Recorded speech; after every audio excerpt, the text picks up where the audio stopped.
Sometimes the worst thing that happens to you becomes the best thing that ever happened. Marcus Thompson never believed in second chances until his entire world crumbled in a single moment. What started as a routine morning briefing in the elite special operations unit ended with him walking out in disgrace, his career in ruins, his reputation destroyed. But what Marcus discovered in the darkest moment of his life would not only shock his former colleagues but change the lives of thousands of people forever. This is the story of how being expelled from the most prestigious military unit in the country led to the most incredible journey of redemption, courage, and justice that nobody saw coming. Marcus Thompson stood at attention in the briefing room, his perfectly pressed uniform displaying the medals and ribbons that told the story of his 15-year military career.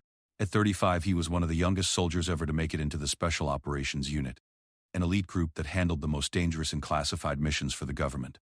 The morning sun streamed through the narrow windows of the military base, casting long shadows across the polished floor where 20 of the country's most skilled operatives waited for their daily briefing.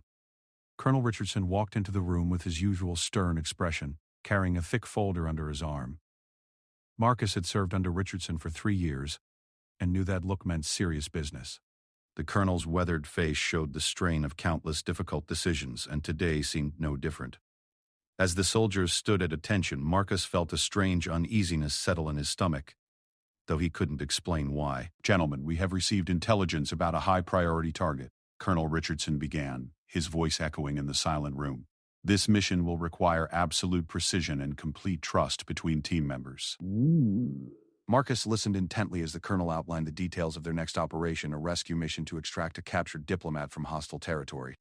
It sounded like the kind of mission Marcus had successfully completed dozens of times before, but then something unexpected happened. As Colonel Richardson continued speaking, Marcus noticed inconsistencies in the mission details. The timeline seemed rushed, the intelligence appeared incomplete, and most troubling of all, the extraction point was located in an area that Marcus knew from previous experience was heavily populated with civilians. His training had taught him to trust his instincts, and every instinct was telling him that something was wrong with this mission. During the planning phase, Marcus carefully reviewed the satellite images and intelligence reports. The more he studied the materials, the more convinced he became that the mission was based on flawed information. The building where the diplomat was supposedly being held showed no signs of the heavy security that would typically surround such a high-value prisoner. Instead, the thermal imaging suggested the presence of families with children, elderly people, and other civilians who had nothing to do with any military operation. Marcus found himself facing an impossible decision. His duty as a soldier was to follow orders without question, but his conscience as a human being was screaming that this mission would result in innocent casualties. He had joined the military to protect people, not to harm them.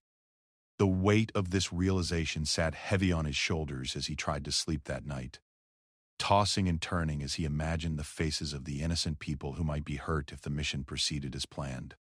The next morning, Marcus made a decision that would change his life forever. He requested a private meeting with Colonel Richardson to express his concerns about the mission. Walking into the colonel's office, Marcus felt his heart pounding as he prepared to challenge orders from his superior officer, something he had never done in his entire military career. "Sir, I have serious concerns about tomorrow's mission," Marcus began, his voice steady despite the nervousness he felt inside. "The intelligence doesn't match what I'm seeing in the field reports, and I believe there is a significant risk of civilian casualties." He laid out his analysis carefully, showing the colonel the discrepancies he had discovered and explaining why he believed the mission should be postponed until better intelligence could be gathered. Colonel Richardson's face grew darker with each word Marcus spoke.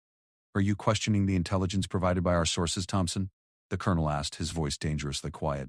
Marcus knew he was walking into dangerous territory, but he couldn't back down now. "Yes, sir, I am. I believe our sources may be compromised or working with outdated information. If we proceed with this mission as planned, innocent people will die." The room fell silent for a long moment. Marcus could hear his own heartbeat as he waited for the colonel's response. Finally, Colonel Richardson stood up from his desk, his eyes filled with a cold anger that Marcus had never seen before. "Thompson, you have been one of my most trusted soldiers, but what you're suggesting borders on insubordination. You are questioning not only my judgment but the judgment of every intelligence officer who worked on this operation." Marcus stood his ground even though he knew the consequences could be severe. "Sir, I'm not questioning anyone's competence. I'm simply asking that we take more time to verify our information before putting both our team and innocent civilians at risk. This is what our training taught us to do when something doesn't feel right. But Colonel Richardson was no longer listening. He had already made up his mind about Marcus's fate. Thompson, your lack of faith in your superiors and your willingness to second-guess classified intelligence operations demonstrates that you no longer have what it takes to serve in this unit. You are hereby expelled from the Special Operations Unit, effective immediately. The words hit Marcus like a physical blow. Everything he had worked for, everything he had dedicated his life to, was being taken away in a single moment. "Sir, please reconsider," Marcus pleaded. "I've served this unit faithfully for 3 years. My only concern is ensuring we complete our missions without unnecessary casualties." But the colonel had already turned his back on Marcus. "But security will escort you from the building. You have 1 hour to clean out your locker and surrender your security clearance. Your new assignment will be processed through regular channels." The dismissal was absolute and final. Marcus walked out of the colonel's office in a daze, barely noticing the curious looks from his fellow soldiers as 2 security guards appeared to escort him through the building. His hands shook as he packed his few personal belongings from his locker, trying to process what had just happened.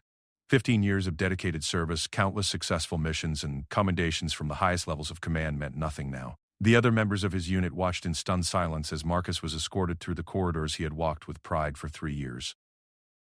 Some of them looked confused, others appeared sympathetic, but none dared to speak up or ask questions. The military hierarchy was absolute, and questioning a superior's decision was not tolerated.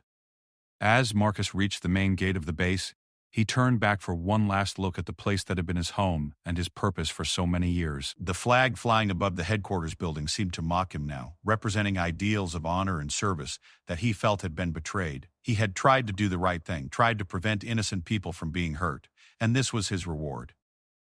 The security guard handed Marcus his discharge papers and personal effects, then stepped back without a word.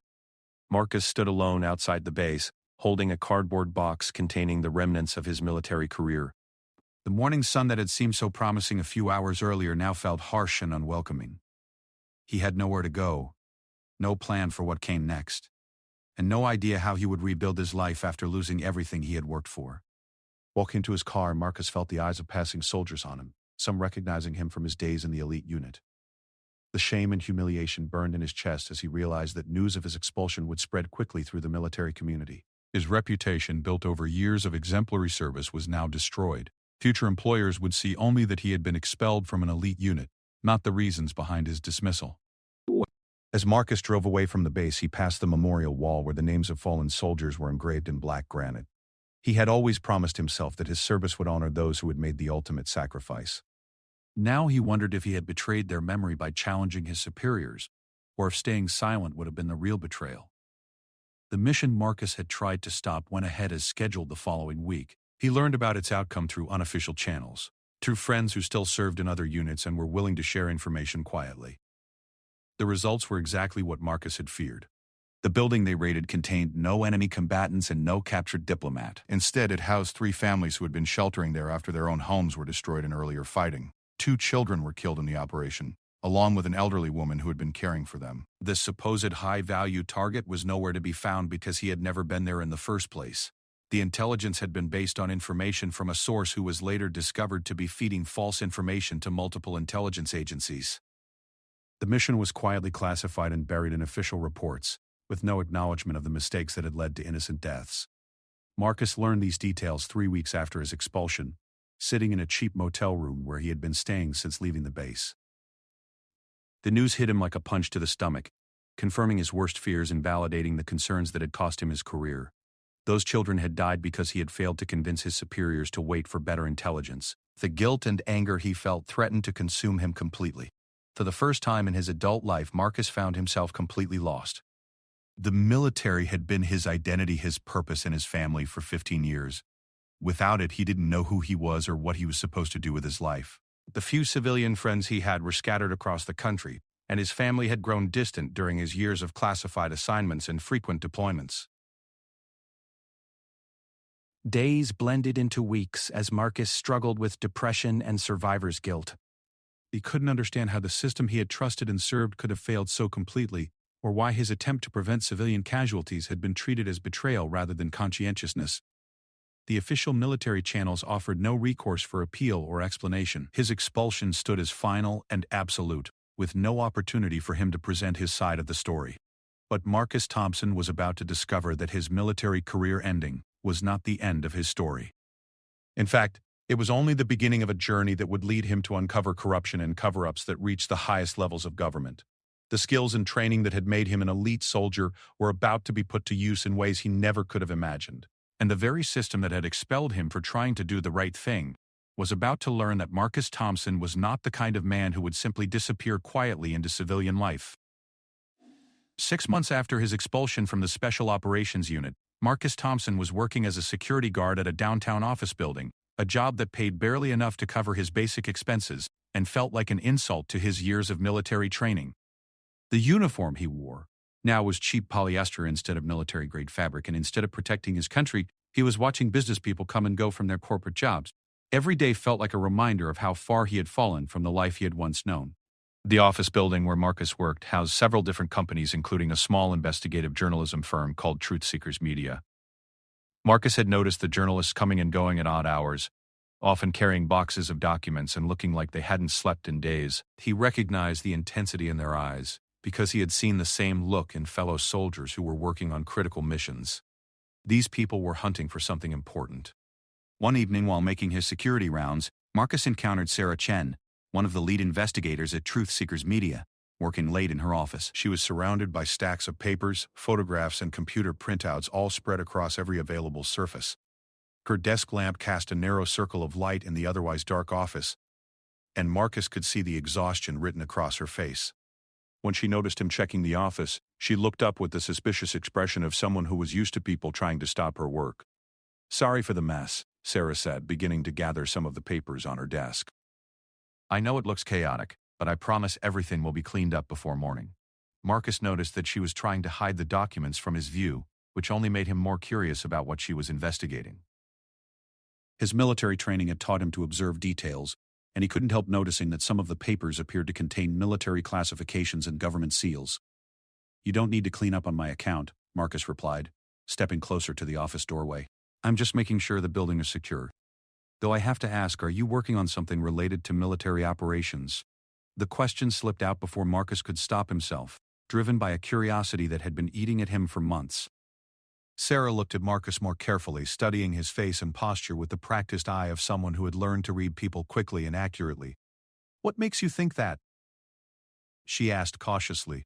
Marcus realized he had revealed more about himself than he intended, but something about Sarah's intensity reminded him of his own dedication to uncovering the truth about that failed mission. "I served in the military for 15 years, Marcus admitted. "I recognize classified document formats when I see them, even from across a room." He gestured toward the papers on Sarah's desk, some of which clearly bore government markings. "If you're investigating military operations, you might want to be more careful about who can see your work." Instead of becoming defensive or asking Marcus to leave, Sarah seemed to relax slightly. "Are you familiar with Special Operations Unit missions from earlier this year?" she asked, her voice carefully neutral. The question hit Marcus like an electric shock. His own unit, his own failed mission was exactly what this journalist was investigating. Marcus felt his heart rate increase as he realized the implications of what Sarah was asking. "Why do you want to know?" he asked, trying to keep his own voice steady. Sarah studied his face for a long moment, clearly trying to decide how much she could trust the security guard who had wandered into her investigation. "Because I think innocent people died in a mission that should never have happened," Sarah said finally. "And I think the people responsible are covering it up." Marcus felt the room spinning around him as he heard his own fears and suspicions voiced by someone else. For 6 months, he had wondered if he was the only one who knew the truth about that mission. "The mission in Building Complex 7, Marcus said quietly. It wasn't a question. Sarah's eyes widened in surprise and recognition. "You know about that?" she asked, leaning forward in her chair. Marcus nodded, feeling a mixture of relief and terror at finally being able to discuss the mission that had haunted him for months. "I was supposed to be on that mission," Marcus admitted. "I was expelled from the unit the day before it happened because I questioned the intelligence and warned about civilian casualties." Sarah stared at him in amazement, clearly realizing that she had stumbled onto a source with inside knowledge of the very mission she was investigating. Over the next several hours, Marcus and Sarah talked through the details of the mission, with Marcus providing information that filled in gaps in Sarah's investigation. She had been working for months to piece together what had happened, using Freedom of Information requests, anonymous sources, and leaked documents to build a picture of the failed operation. But Marcus's first-hand knowledge of the planning and intelligence gathering provided the missing pieces she needed to understand the full scope of what had gone wrong. Sarah showed Marcus evidence she had gathered about other similar missions, operations where flawed intelligence had led to civilian casualties and military failures. The pattern she had uncovered suggested that the problems went far beyond a single failed mission. According to her research, someone high up in the military chain of command was consistently providing or approving intelligence that was either incomplete or deliberately falsified. "Look at these mission reports from the past 2 years," Sarah said, spreading out a series of documents across her desk. In every case, the intelligence came from the same source network, went through the same approval channels, and resulted in operations that either failed completely or succeeded only at tremendous cost and innocent lives. Marcus studied the papers, his military experience allowing him to understand the tactical details and operational structures in ways that would be difficult for a civilian to grasp. The evidence was damning and extensive. Mission after mission had been planned and executed based on intelligence that proved to be wrong or misleading.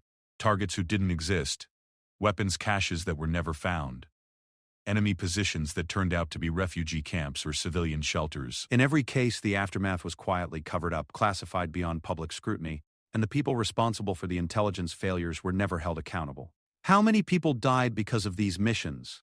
Marcus asked, though he wasn't sure he wanted to know the answer.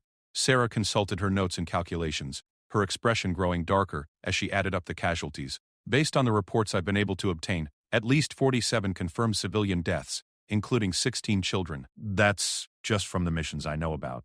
There could be many more that haven't been reported, or that are classified at levels I can't access." The number hit Marcus like a physical blow.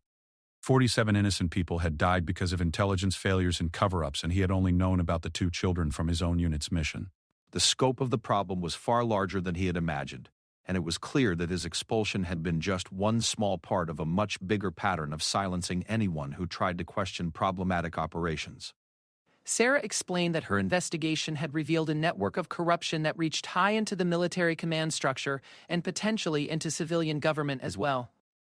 Intelligence was being manipulated to justify missions that served political or personal interests rather than legitimate military objectives.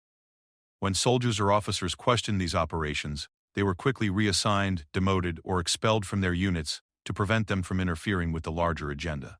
"I found evidence of at least 12 other soldiers who were disciplined or removed from their positions after questioning similar missions," Sarah told Marcus. "Some were court-martialed on trumped-up charges, others were simply transferred to dead-end assignments where they couldn't cause trouble. The pattern is clear. Anyone who challenges the intelligence or questions civilian casualty risks gets silenced." Marcus realized that his own expulsion fit perfectly into this pattern. He had been removed not because he was wrong about the intelligence, but because he was right and posed a threat to people who wanted the mission to proceed regardless of the consequences. The system hadn't failed him.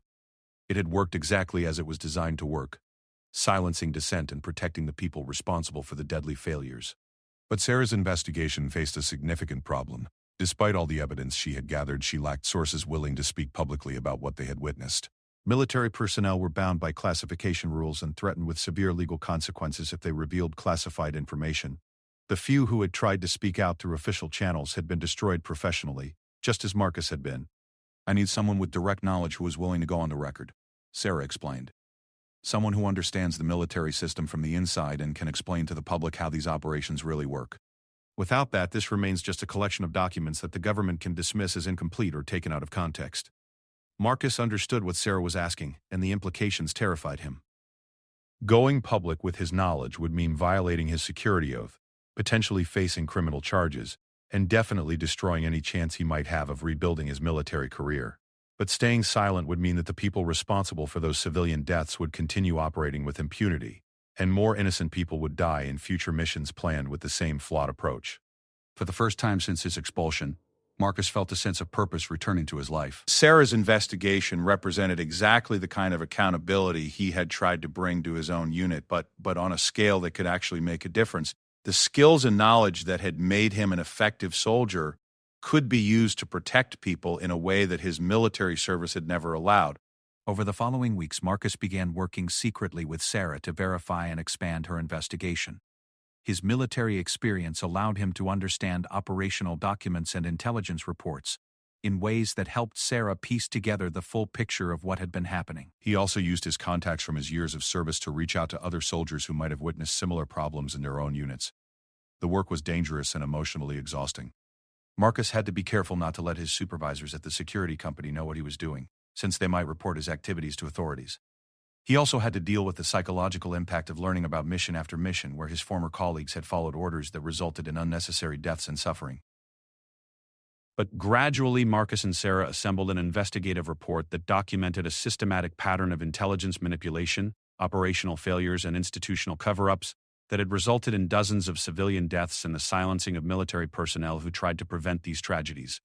The evidence was overwhelming, but they both knew that publishing it would bring severe retaliation from the people implicated in their findings. Sarah's editor at Truth Seekers Media was initially reluctant to publish such an explosive story without more verification and legal protection.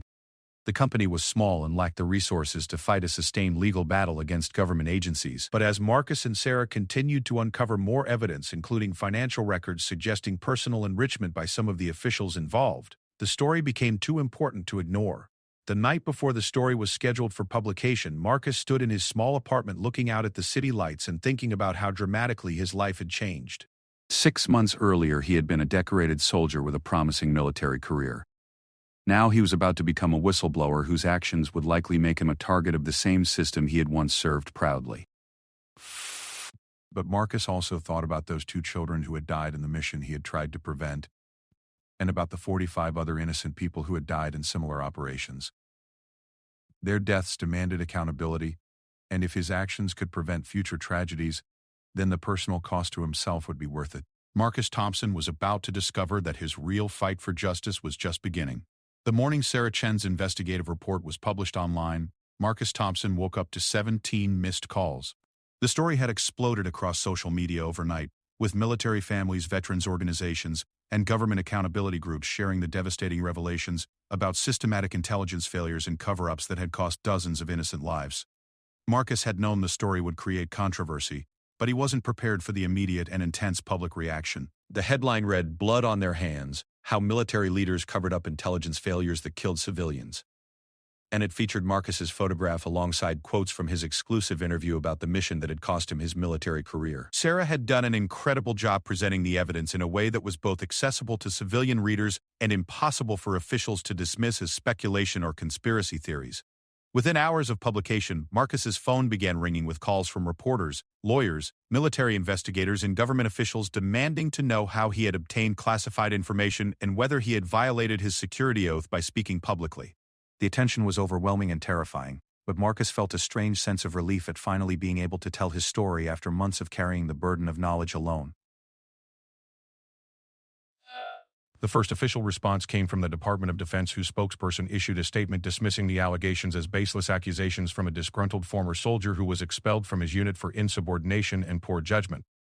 The statement went on to claim that all military operations were conducted according to strict protocols designed to minimize civilian casualties, and that any suggestions otherwise were irresponsible and potentially harmful to national security. But the evidence Sarah and Marcus had compiled was too detailed and well documented to be dismissed easily. The story included copies of mission reports, intelligence assessments, casualty reports, and financial records that painted a clear picture of systematic failures and deliberate cover-ups.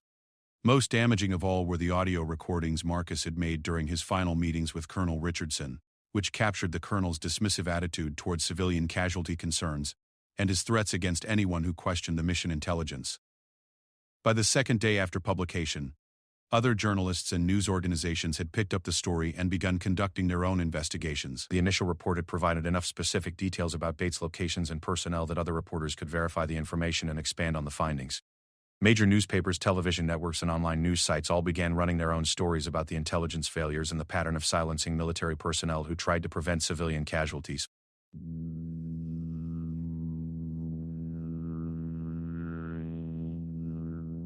The story gained additional evidence that the problems Sarah made punished was suppressed, and then Morgan's experienced to punish dissent within military ranks. And their stories provided additional evidence that the associated processed dissent within military ranks. Colonel Richardson, who had expelled Marcus from the Special Operations Unit, was identified by name in several of the follow-up news reports. Reporters discovered that Richardson had been promoted twice in the past year and was being considered for a position at the Pentagon, despite his involvement in multiple failed operations. The revelation that officials responsible for intelligence failures were being rewarded rather than held accountable generated additional public outrage and calls for congressional investigation. Marcus found himself at the center of a media storm that he was not prepared to handle. Reporters camped outside his apartment building, trying to get additional interviews and comments about his allegations. His telephone rang constantly with calls from news organizations, legal advocates, and supporters who wanted to help with his cause. The attention was both gratifying and terrifying as Marcus realized that he had become a public figure in a fight that was much larger than his personal grievances. The military's initial strategy of attacking Marcus's credibility quickly backfired as more evidence emerged to support his allegations. Military families began coming forward with their own stories about loved ones who had died in operations based on flawed intelligence, and veterans organizations demanded accountability for the failures that had been covered up for years. The public pressure became impossible for officials to ignore, and within a week of the story's publication, Congress announced that it would conduct hearings to investigate the allegations. But the backlash against Marcus was swift and severe. Military investigators launched a criminal probe into whether he had violated his security oath by revealing classified information to journalists. His security clearance was formally revoked, eliminating any possibility that he might return to military or government service in the future. Anonymous sources began spreading rumors about Marcus's military record, claiming that he had been unreliable and difficult to work with long before his expulsion from the Special Operations Unit. More troubling were the personal threats Marcus began receiving from people who viewed his whistleblowing as betrayal of his fellow soldiers and his country. His apartment building's security office received calls warning that Marcus was a traitor who deserved to be punished, and someone spray-painted "traitor" across his car windshield in the building's parking garage. The stress and pressure of suddenly becoming a controversial public figure began taking a serious toll on Marcus's mental and physical health. Sarah Chen and her news organization provided Marcus with legal support and media training to help him handle the intense scrutiny and pressure. They also connected him with other whistleblowers who had faced similar retaliation for exposing government wrongdoing, giving Marcus a support network of people who understood the challenges he was facing.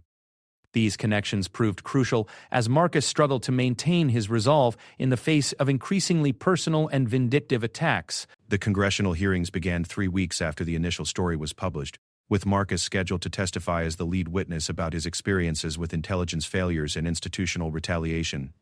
The hearing room was packed with reporters, military families, veterans advocates, and government officials, creating an atmosphere of tension and anticipation that reminded Marcus of his most dangerous combat missions. Under oath and in front of television cameras broadcasting to millions of viewers, Marcus provided detailed testimony about the mission that had cost him his career and the systematic problems he had observed in military intelligence operations.